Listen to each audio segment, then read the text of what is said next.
सनातन धर्म, जिसे आज हिंदू अथवा हिंदुज़म के नाम से जाना जाता है, यह दुनिया का सबसे पुराना धर्म है। और इसकी शुरुआत कब हुई थी, इसका कोई सही समय तो नहीं मिलता है, लेकिन माना जाता है कि हिंदू धर्म लगभग 10,000 साल पुराना है। दोस्तों, दुनिया में कई सारे धर्म आए और चले गए, लेकिन सनातन धर्म आज भी बना हुआ है।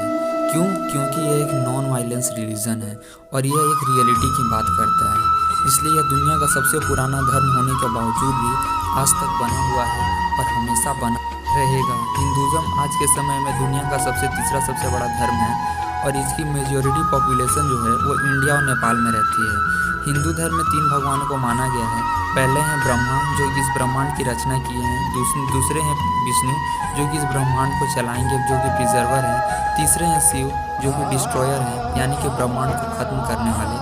जैसे कि हम जानते हैं, जब विष्णु भगवान शिव तांडव करते हैं तब सृष्टि का विनाश होता है, इसलिए इस डांस को डांस ऑफ डिस्ट्रॉयर भी कहा जाता है। हिंदुज़म का पूरा कॉन्सेप्ट धर्म पे आधारित है और इस धर्म के 4 स्तंभ बताए गए हैं। पहला है तपस, यानी कि लोगों का self satisfaction, self control, purity, यह तपस है। दूसरा है शौच, यानी कि क्लीननेस, इसका मतलब है लोगों के मन से स्वच्छ होना तथा तन से, दोनों से स्वच्छ होना। तीसरा है मर्सी, यानी कि दया, और चौथा है सच्चाई। दोस्तों, हिंदुत्व में कहा गया है कि जब तक यह धर्म बना रहेगा तब तक यह सृष्टि बनी रहेगी। जब यह धर्म के चारों स्तंभ खत्म हो जाएंगे तब सृष्टि भी खत्म हो जाएगी। हिंदुज़म में पूरे सृष्टि के टाइम पीरियड को युग कहा गया है, जो कि 4 हैं। पहला है सतयुग, दूसरा है त्रेता युग, तीसरा है द्वापर युग तथा चौथा है कलयुग। इन चारों युगों में जो धर्म है वह एक एक करके कम होता जाएगा। जैसे कि पहला सतयुग में धर्म के 4 स्तंभ रहेंगे, इसलिए इसे गोल्डन पीरियड भी कहा गया है। इसमें भगवान विष्णु ने ही 4 अवतार लिए हैं, जो कि है मत्स्य, कूर्म, वराह और नरसिंह। उसके बाद है त्रेता युग, इसमें धर्म के 3 स्तंभ होंगे और इसमें धर्म का एक स्तंभ तपस नहीं होगा। इसमें भगवान विष्णु के 3 अवतार हैं, वामन, परशुराम और राम। तीसरा जो है उसे द्वापर युग कहा गया है। इसमें धर्म के 2 स्तंभ कम हो जाएंगे, यानी कि तपस और शौच। इसमें धर्म के 2 स्तंभ नहीं होंगे। इसमें भगवान विष्णु के 2 अवतार होंगे, पहला कृष्ण, दूसरा गौतम बुद्ध। और उसके बाद आता है चौथा, जो कि अभी चल रहा है, वो है कलयुग। इसमें धर्म के 3 स्तंभ नहीं होंगे, सिर्फ सच्चाई बचेगी और धीरे धीरे यह सच्चाई भी खत्म हो जाएगी। इसमें भगवान विष्णु के एक अवतार कल्कि होगा, जिसके बाद पूरी दुनिया का विनाश होगा तथा ब्रह्मांड की रचना दोबारा से की जाएगी और यह युग फिर से चलेगा। पूरे हिंदुज़म को समझने के लिए हम इसे सिंपली 4 भागों में बांट देते हैं। पहला हिस्ट्री, यानी कि हिंदुज़म की क्या हिस्ट्री रही है इसको। दूसरा है कॉन्सेप्ट, यानी कि यह पूरा हिंदुज़म किस कॉन्सेप्ट पे चल रहा है। तीसरा है स्क्रिप्चर्स, जैसे कि आप जानते हैं हिंदुज़म में बहुत सारे वेद, उपनिषद, पुराण लिखे गए हैं, उस पर बात करेंगे। और चौथा है इसके डाइटीज़। दोस्तों, 1500 BC से पहले के वक्त को प्री वैदिक पीरियड कहा जाता है और 1500 BC से लेकर 500 BC तक के वक्त को वैदिक पीरियड कहा जाता है, क्योंकि इसमें ही वेदों की रचना हुई थी। इसमें कहा जाता है कि वेदों की रचना के समय ही ऋषि मुनियों को 7 दर्शन दिए थे तथा उस ब्रह्म के ही आज्ञा से ही ऋषि मुनियों ने वेद की रचना की थी। दोस्तों, ब्रह्म हिंदुज़म में भगवान ब्रह्मा नहीं है। ब्रह्म का मतलब है वो सोर्स ऑफ एनर्जी जिससे ये पूरी ब्रह्मांड की रचना हुई है तथा जिसमें मिलने के बाद लोगों को मोक्ष की प्राप्ति हो जाती है। यहाँ पे उस सोर्स ऑफ एनर्जी को ब्रह्म का नाम दिया गया है। इसलिए दोस्तों, यहाँ पे ब्रह्म का मतलब भगवान ब्रह्मा नहीं है। दोस्तों, 500 BC से लेकर 500 AD तक के वक्त को पुराणों का पीरियड कहा गया है, क्योंकि इस समय बहुत से पुराणों की रचना हुई थी। इसके बाद 500 AD से लेकर 1500 AD तक के समय को मॉडर्न हिंदुज़म के नाम से जाना जाता है, क्योंकि इसी में भक्ति मूवमेंट आई, जो कि शंकराचार्य द्वारा लाया था। इसी में विवेकानंद आए, राजा राम मोहन राय आए। इन्हें फादर ऑफ मॉडर्न इंडिया भी कहा जाता है, जो कि कई सारे हिंदुओं की कुप्रथा को भी खत्म किए थे। दोस्तों, यहाँ पे हिंदू जो नाम आया है वह इंडस नदी, यानी कि सिंधु नदी से आया है, क्योंकि पुराने समय में इंडस यानी कि सिंधु नदी के आसपास रहने वाले लोगों को हिंदू कहा जाता था। वहीं से हिंदू नाम निकल कर आया है। यहाँ पे ब्राह्मण को एक एनर्जी के रूप में बताया गया है, यानी कि गॉड के रूप में बताया गया है, जिसे न बनाया जा सकता है ना खत्म किया जा सकता है। जैसे कि हम जानते हैं energy neither be created nor be destroyed, उसी तरह से यह ब्राह्मण है। इसी ब्राह्मण से निकलता है आत्मा, जो कि आत्मा प्रकृति से जाके मिलता है। जब यह प्रकृति में मिलता है तो ये एक फिजिकल फॉर्म लेता है, जिसे हम ह्यूमन बॉडी या एनिमल बॉडी कहते हैं। जन्म लेने के बाद यह फिजिकल बॉडी यानी कि मनुष्य इस माया की तरफ खींचा चला जाता है। और हिंदुज़म में यही बताया गया है कि आप इस माया से निकल कर कैसे आप मोक्ष को पा सकते हैं। एक इंसान जब प्रकृति में आता है तो एक बर्थ साइकिल में फंस जाता है। इस बर्थ साइकिल से निकलकर उस परम ब्रह्म में मिलना ही हिंदुज़म में मोक्ष कहा गया है। दोस्तों, ये पूरा हिंदुज़म एक साइंस है।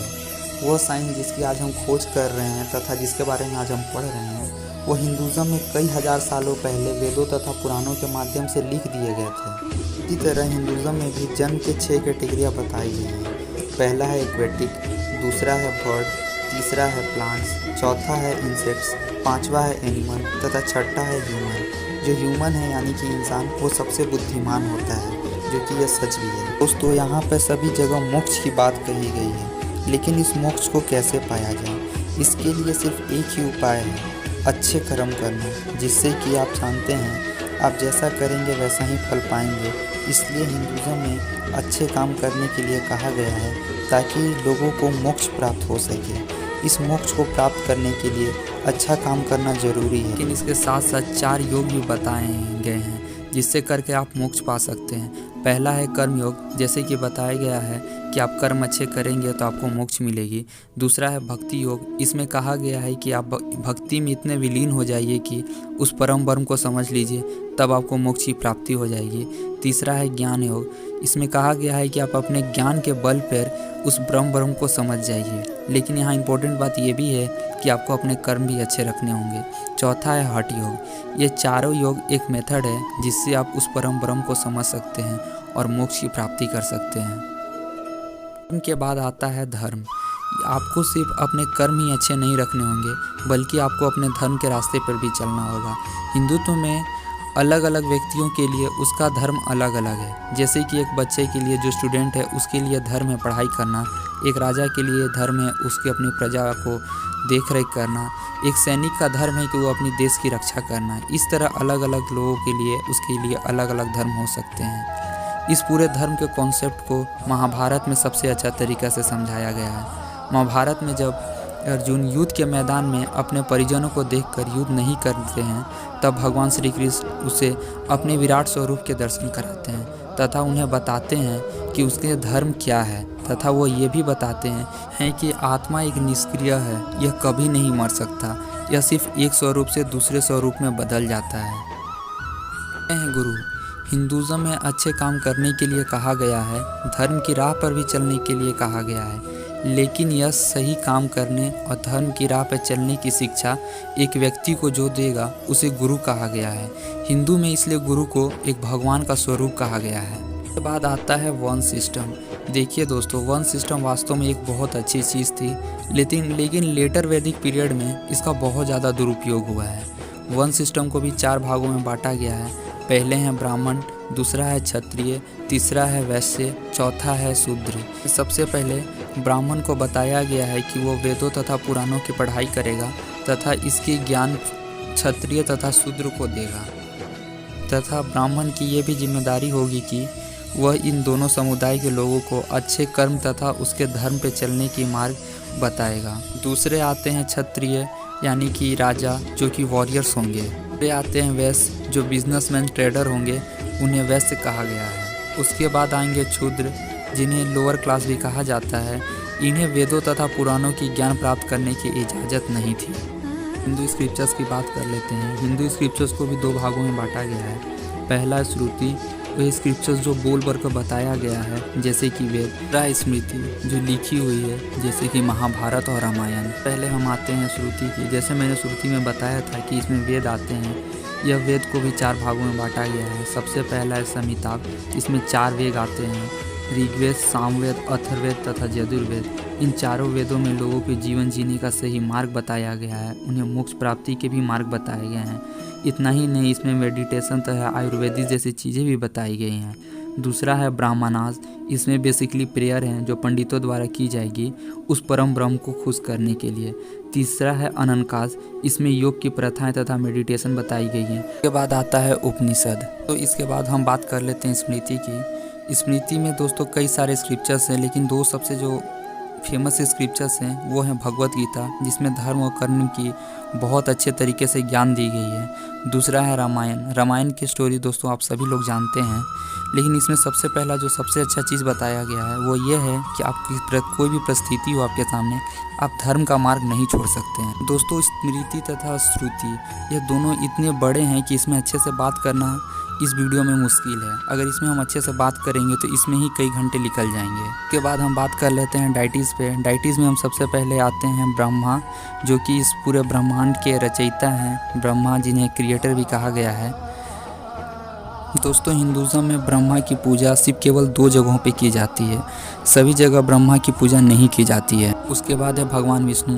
जब पूरी सृष्टि बन जाएगी तब इसे चलाने के लिए भी कोई चाहिए, तो वो होंगे भगवान विष्णु। यहाँ पे भगवान विष्णु के भी 10 अवतार हैं। पहला मत्स्य अवतार है जो भगवान विष्णु ने लोगों को बाढ़ से बचाने के लिए लिया था। दूसरा कूर्म अवतार, समुद्र मंथन की कहानी आप सभी जानते हैं, उस समय भगवान विष्णु ने कूर्म अवतार लिया था। तीसरा है वराह अवतार, जब पूरी धरती सागर में डूब रही थी तब इसे बचाने के लिए भगवान विष्णु ने वराह अवतार लिया था। उसके बाद भगवान विष्णु ने नरसिंह अवतार लिया हिरण्यकश्यप को मारने के लिए। अब वामन अवतार होते हैं, जैसे कि आप सब जानते हैं, एक छोटे से ब्राह्मण की कहानी जो राजा बलि से 3 पग मांगता है और राजा बलि उसे दे देते हैं, पर उस ब्राह्मण की काया इतनी बड़ी हो जाती है कि तीसरा पग रखने के लिए वो राजा बलि से पूछता है कि कहाँ रखूँ, तो वो बोलते हैं कि आप मेरे सर पे रख दीजिए। इसके बाद राजा बलि को मोक्ष मिल जाती है। उसके बाद आता है परशुराम अवतार। इसमें भगवान विष्णु ने 21 पीढ़ियों तक क्षत्रियों के कुल का नाश किया था, क्योंकि एक क्षत्रिय ने उनके माता पिता को मार दिया था। उसके बाद भगवान विष्णु के राम अवतार आते हैं। आप सब जानते हैं रावण के वध के लिए भगवान विष्णु ने राम अवतार लिया था। उसके बाद बुद्ध अवतार आता है, लेकिन दोस्तों यहाँ पे जो बुद्ध धर्म के लोग मानने वाले लोग हैं वो इस बात को स्वीकार नहीं करते हैं कि बुद्ध भगवान विष्णु के अवतार है। उसके बाद कृष्ण अवतार होते हैं। आप सभी लोग कृष्ण भगवान की कहानी जानते हैं। उसके बाद कल्कि अवतार, जो कि अभी तक भगवान नहीं लिए हैं और इस कलयुग में लेंगे, जिसके बाद इस पूरे संसार का विनाश होगा तथा इस सृष्टि की दोबारा से रचना की जाएगी। उसके बाद आते हैं भगवान शिव। जैसे कि हम सब जानते हैं भगवान ब्रह्मा जो इस ब्रह्मांड के रचयिता हैं, विष्णु जो ब्रह्मांड के प्रिजर्वर यानी चलाने वाले हैं, और शिव यानी कि जो डिस्ट्रॉयर हैं। भगवान शिव के भी 9 रूप हैं, महादेव, कांडवा, महेश, भैरव, नटराज, पशुपति, त्रिपुरारी तथा नीलकंठ। इसमें से महेश जो भगवान शिव का सबसे करुणा रूपी रूप है। तो हिंदुज़म एक कितना बड़ा टॉपिक है कि अगर इसके एक छोटे से पार्ट को भी सही से डिस्कस करने बैठ जाएं तो घंटों निकल जाएंगे, लेकिन मैंने कोशिश किया है कि इन सभी पार्टों को मैं छोटा करके आपके सामने रख सकूं। तो हिंदुज़म से जुड़ी ये जानकारी आपको कैसे लगी, आप ये मुझे कमेंट करके बता सकते हैं। धन्यवाद।